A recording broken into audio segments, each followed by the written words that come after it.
when you're in an eating disorder, you're so wrapped up, you kind of make it your whole personality. It becomes everything. And so at Rogers, they really were able to teach me that, like, I am not my eating disorder. Yes, I have an eating disorder, but that isn't me. You're listening to Rise Above, a Rogers Behavioral Health podcast, where we sit down with Rogers experts who are changing the way the world views mental health and addiction.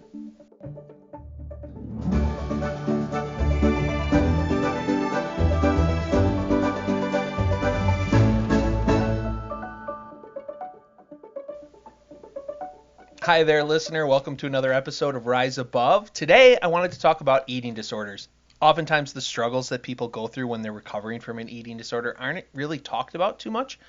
And a lot of that might have something to do with it's a difficult topic to discuss. And people can find it difficult to share their journey to recovery. But like many things when it comes to mental health, it is crucial that we bring light to the experiences. So today I have Jordan with me. She was in residential treatment. She was an inpatient. She was an outpatient. And since then, she has become an incredible advocate for the program. And she's here to share her experience. So Jordan, thank you so much for joining me. Thank you for having me. I'm really happy to be here. So let's just start with what brought you to Rogers? So what brought me to Rogers is I had struggled with my mental health and an eating disorder for about 2 years on my own. And it got to a point where I was in college. I was by myself, really struggling with my eating disorder, to a point where, eating was tough, exercise was tough, relationships were tough. And I got to a spot where my body was no longer healthy. I couldn't do normal day-to-day things. And it took a lot of effort to even get out of bed in the morning, work on just the little things here and there. And, my therapist at the time had kind of told me, Rogers is a great place to go. You can get some help. You can really work on some of the things that are holding you back from recovery. And at that point, I was so stuck in my ways, stuck in my eating disorder, that I was like, yeah, no, not for me, not willing to accept the help that others were ready to give me in order to recover. And I just kind of kept going on with life. And I was like, I'm just going to kind of keep doing my thing and see where that gets me. And it got to a point where I got so sick that I went in to get a weight check, which was a normal thing to do. And I started to feel faint. My blood pressure dropped, all of that stuff. And right then and there, my doctor's like, you need to go to the hospital.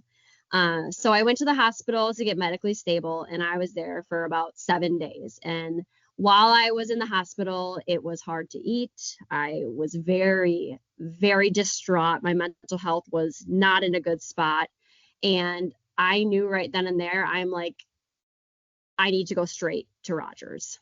I was like, I've heard great things about this place. Now is the time to just bite the bullet and do it. And so I went straight from the hospital to the inpatient center at Rogers, and that kind of started my recovery journey with Rogers. So. Well, what was it like? Like, was there an intake process before you got to that point? Yeah, so there was an intake process. And what happened was I was in the hospital, and I had told the nurses and the doctors, I'm like, I need to go straight to Rogers. And at that point, the doctor that I had been working with, my eating disorder doctor, she really helped with the intake process. And because I was at a spot where my body just wasn't really functioning, I mean, like I said, I was on death's door at that point. And because I was at that point, I needed to go to inpatient first to get medically stable. So they wanted to make sure that I was in a spot where I'd be monitored 24/7. I'd get meals 24/7, all of that stuff. So that is where I went first. And that intake process was very, very smooth. Rogers was a very great partner in that, making sure that I was able to get somewhere to make myself medically stable and safe. And the intake process was really smooth with that. So then you get to Rogers, and Mm-hmm.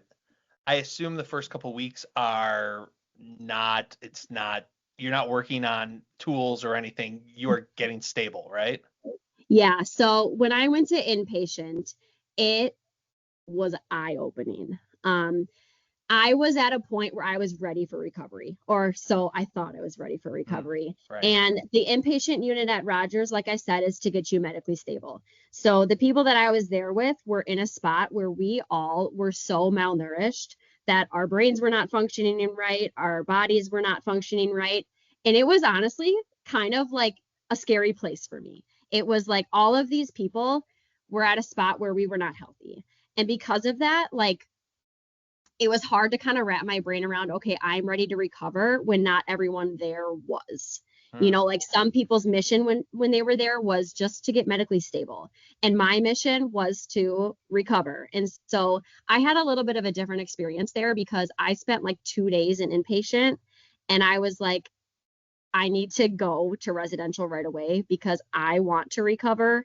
And like this place isn't intuitive for that, is not Mm-hmm. helping me with that.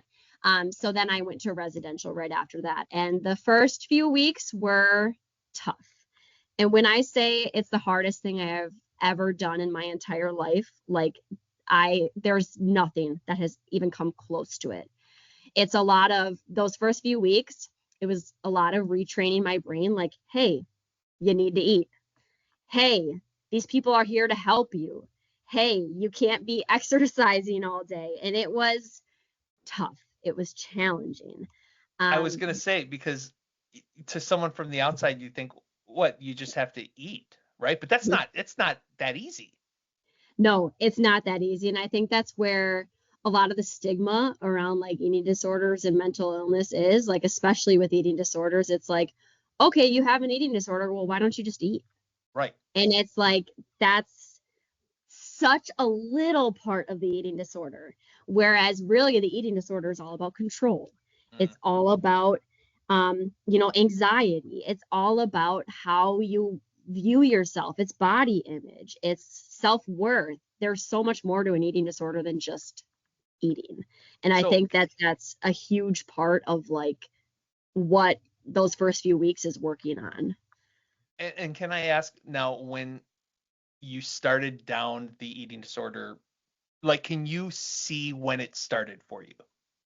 I can pinpoint when it started for me. And I think that's the thing with eating disorders is usually there's something that kind of irks it. And I think I've done a lot of work around this and a Mm-hmm. lot of therapy, obviously.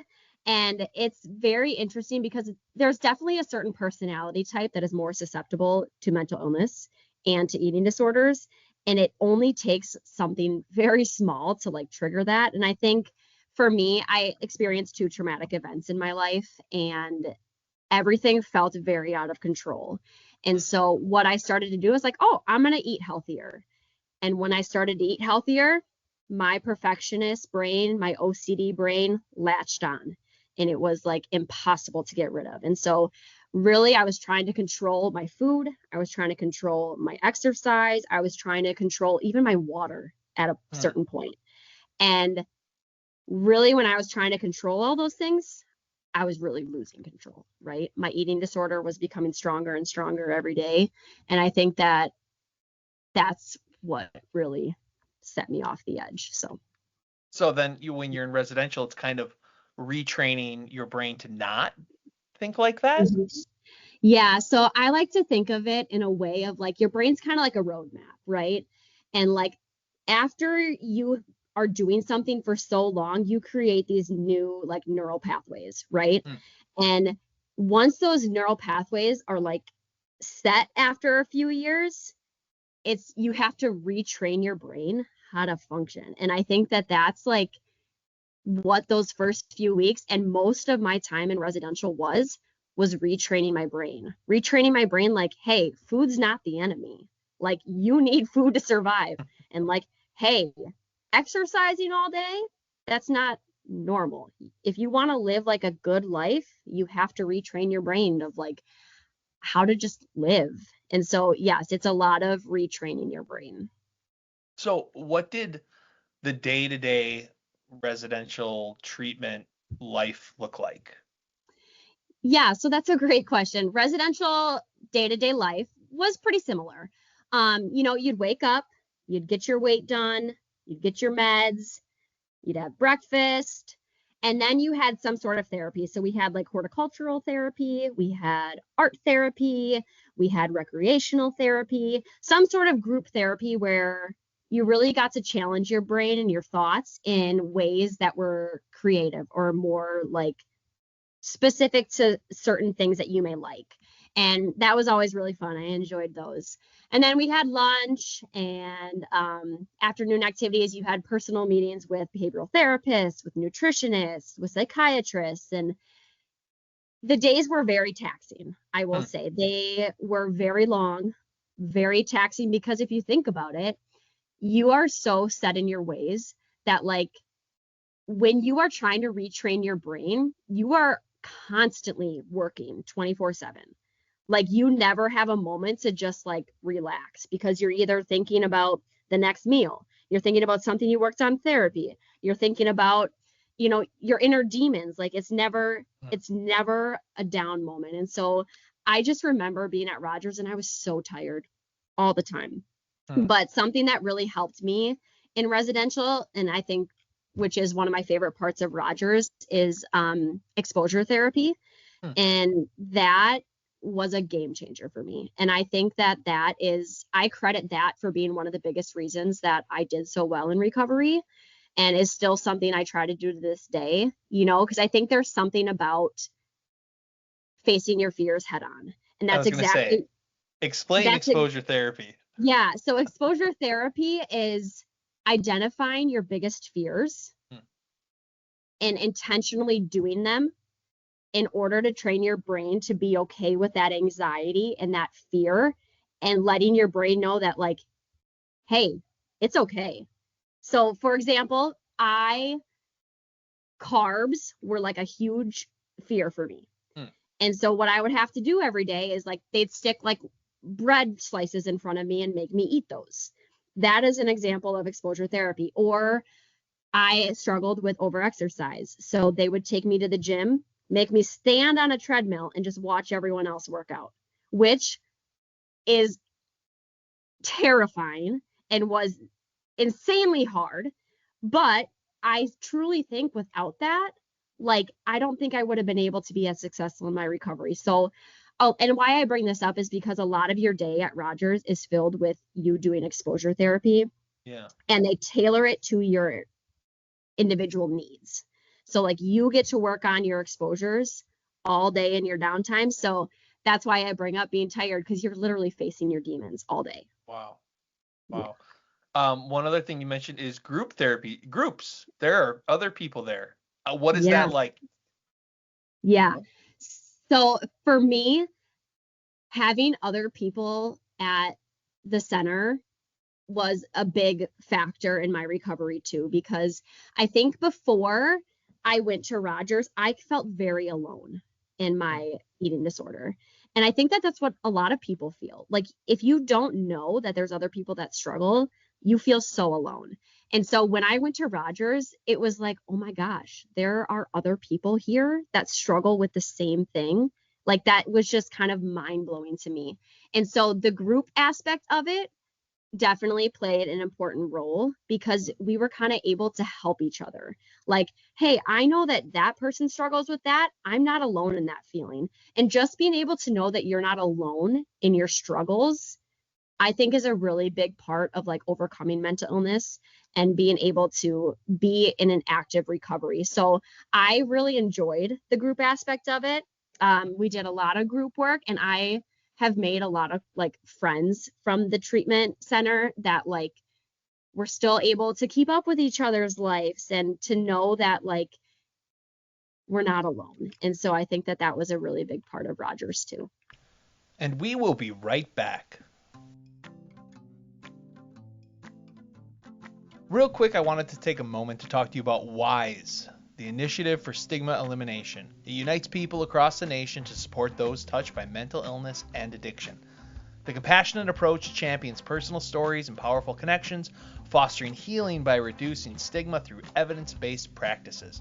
Rogers Behavioral Health supports the work of WISE through their Community Learning and Engagement Department. WISE collaborates with a diverse network of organizations and individuals united in the fight against stigma. You can learn more about WISE, explore their 4 key programs, and connect with them by visiting the website www.eliminatestigma.org. And now back to the interview.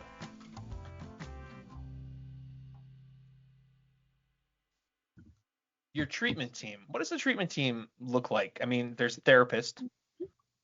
So your treatment team consists of a lot of people, actually. Yeah. Um, so it's the horticultural therapist, it's your recreational therapist, it's your art therapist, it's your behavioral therapist, Hmm. it's your psychiatrist, it's your nutritionist.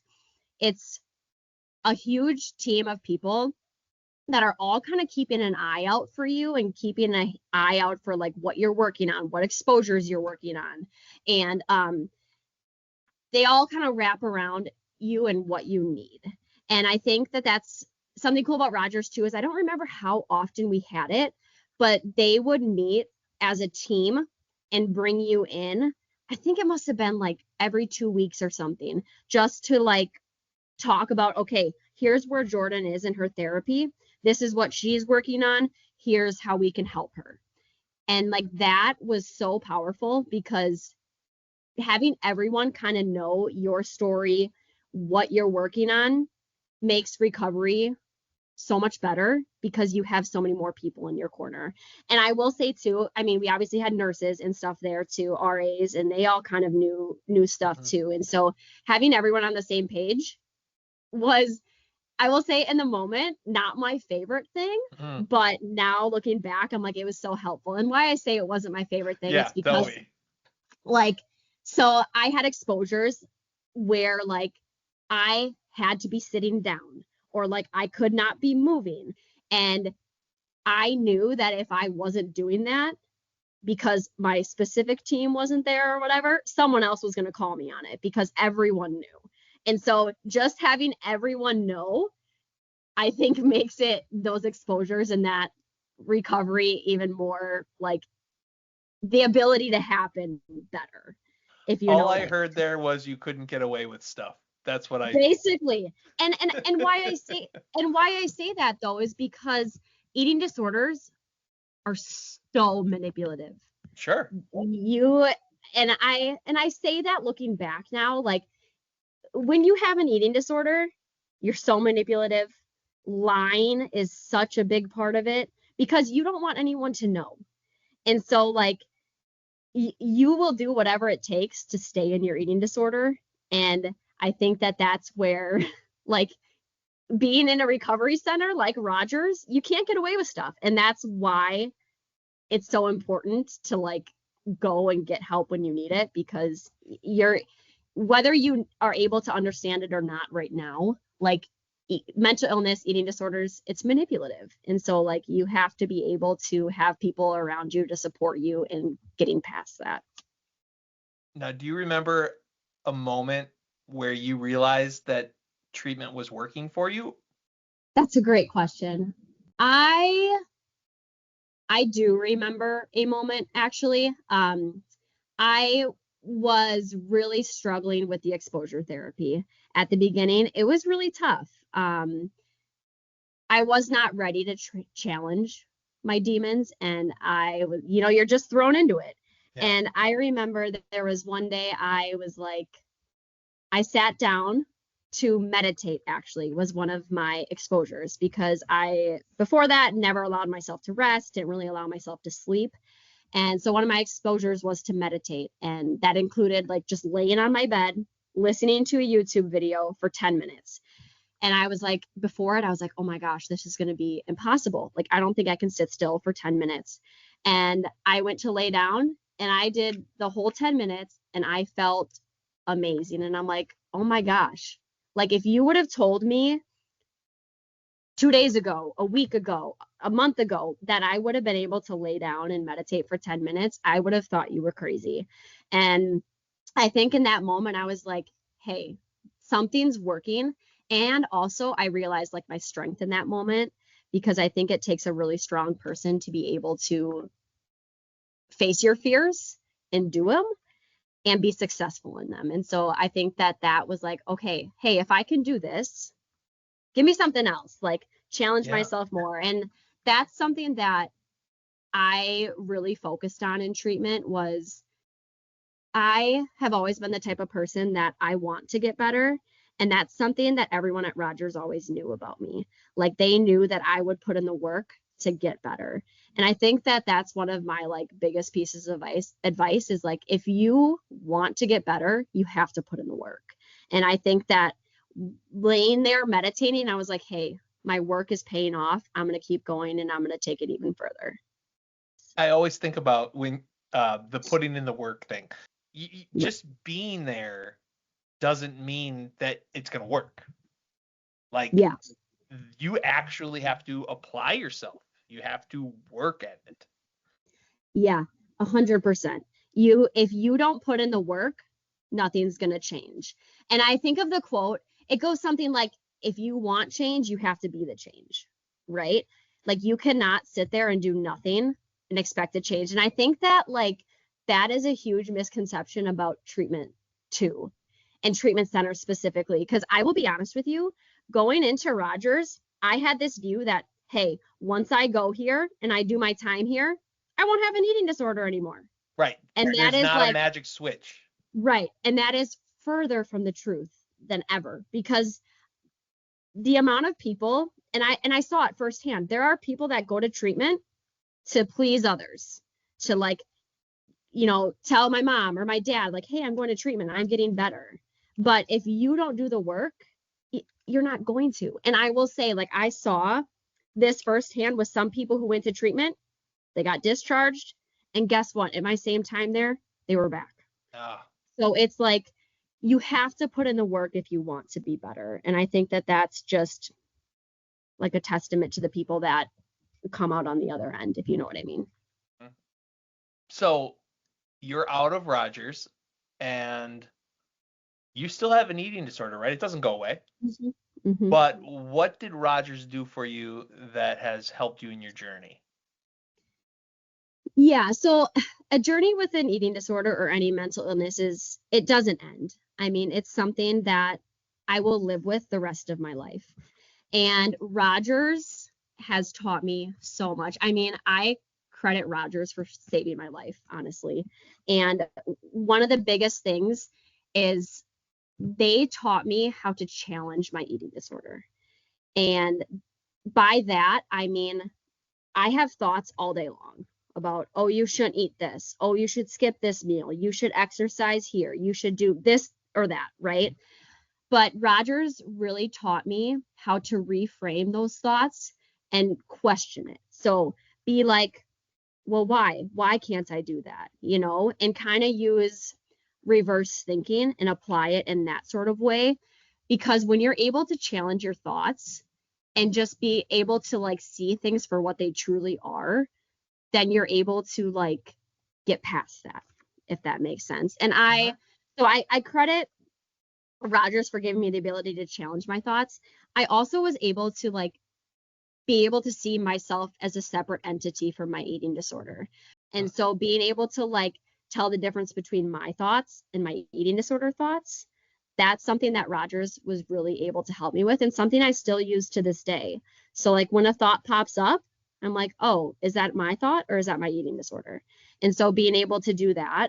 Another thing Rogers really taught me was like the value of food, right? Because I think that every food has a spot in this world.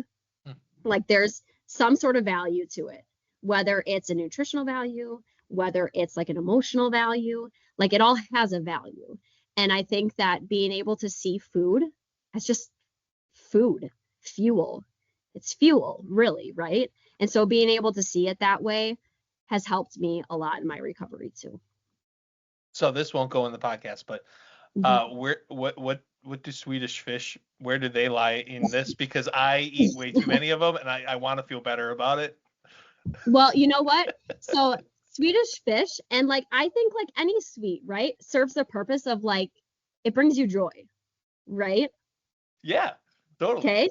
So like there are times in our life where we need to find joy, and Swedish fish might be that joy, right? And so being able to see food like, and I think something Rogers taught me too is like all in moderation, right? And I think that like I don't know. I truly think that if it serves a purpose of joy and it brings you happiness, that's what it's going to be. You don't Maybe have to this see it. You don't have to see it as bad. You don't have to see it as good. You just have to see it as, hey, it's bringing me happiness. So Maybe that does go in the podcast then. Yeah. That was very helpful. hmm So speaking of helpful, what would you say to someone? I mean, now that you can like look back at where your journey began, what's a warning sign that someone might see in their own life that maybe they should be thinking this is a little more serious than I think it is? I think a big warning sign is when you start to realize that you are changing things in your life in order to get away from certain foods, to get away from not exercising. If you are changing your life around thoughts like those, then that's probably a time that you probably need some more support, because once you start to change your life, it's going to spiral from there. That's just how it goes. And so like if you start to be like, "Oh, I'm not going to go to dinner with my friends because I'm too scared about the foods that are there." That's a red flag. Mm. Like you should still be able to go out with your friends and not worry about what meal you're going to have. If you start to be like, "Oh, I can't meet my family for vacation or for dinner because I need to go on a run or I need to lift weights," that's an issue. Like when you start to lessen who you are and lessen happiness in your life, that's when you should probably be like, "I need some more support," and ask for help. So that's good advice for someone who's noticing a pattern in themselves. But what about a loved one? Perhaps you've noticed a pattern in your child or your sibling. What advice would you give them about this? Yeah, so if you think that you have someone in your life that may be struggling with an eating disorder, I think the biggest thing is to just be there for them. And I think that a big part of it too is not coming off being like super accusatory, like, "Hey, I noticed this. Why are you doing this?" That sort of thing, but coming more from a lens of being like, "Hey, I I noticed that some things you might be struggling with some things. Is there something you want to talk about? Or is there some way that we can work together to be supportive of what you're going through?" And coming from more of just a helpful lens, because I think that when you come from a helpful lens, that allows the other person to be like, "Okay, this person really does want to help me." Instead Mhm. of if you were to be like, "Oh my gosh, you are so this, or this," taking that more accusatory route, the person is just going to retaliate. Because, when you're stuck in a mental illness, when you're stuck in an eating disorder, your first instinct is to snap and be like, "Nope, that's not me." But if you come from like a helpful lens and be like, "Hey, I love you, I care about you, I'm trying to support you," and come from that lens, I think that that's a much more beneficial approach to help those that you are seeing struggle, and to also like validate your own feelings in that too, right? Because it is very hard to be in the situation where someone you love is struggling. So just being able to be like, "Okay, this is what I'm feeling, and that's okay, but how can I support my loved one?" And speaking of asking for help, advice for those that are asking for help. So I think that that's a big part of mental illness, but also one of the biggest barriers. When you are stuck in something like this, asking for help is the last thing you want to do, right? You want to kind of stay where you are. You don't want to burden other people. You don't want to admit that it's a problem. So asking for help is very hard. But my advice for people who may be in that spot is to think about the life that you want to live. And so, like for me, I always dreamed of becoming a teacher. I always dreamed of having a healthy relationship and good friends and traveling. And so, my advice would be to think about those things and be like, "Can I achieve those things if I stay where I am?" And that's the thing. Change is so uncomfortable, right? It's hard. But if you really want to achieve things in your life, you have to like put in the work to change. And the first step for that is asking for help, because you can't do it on your own. As much as your brain is telling you, "Yep, I can recover on my own, I can do this, I'm just going to make a little change here or there," I'm telling you right now, it's not going to work. As much willpower as you have, as much strength as you have, you can't do this alone. It's too big of a monster to do on your own. And so asking for help is that first step. And then once you're in it, there are so many people out there to support you. There are so many people that struggle with the same thing. And so kind of creating a community around that is really, really going to benefit you. So ask for help. It's hard, I know, but you're brave enough to do it, and it's going to change your life. Jordan, it's been great catching up with you, and it's great talking to you. Great advice. Thank you so much for taking the time out of your day to talk with me. Well, thank you so much for having me. I really appreciate the platform to share, and we're all in this together, so I appreciate it. I want to thank Jordan for joining us today and for reminding us that recovery may not always be easy, but it's possible, and every small step forward counts. And I appreciate you for listening. Please consider sharing this episode with someone who you think might need to hear it. And until next time, thanks for listening to Rise Above, a podcast from Rogers Behavioral Health. Be sure to like and subscribe to be notified of new episodes. And as always, if you or someone you care about is struggling with a mental health or substance use disorder, visit rogersbh.org for a free mental health screening.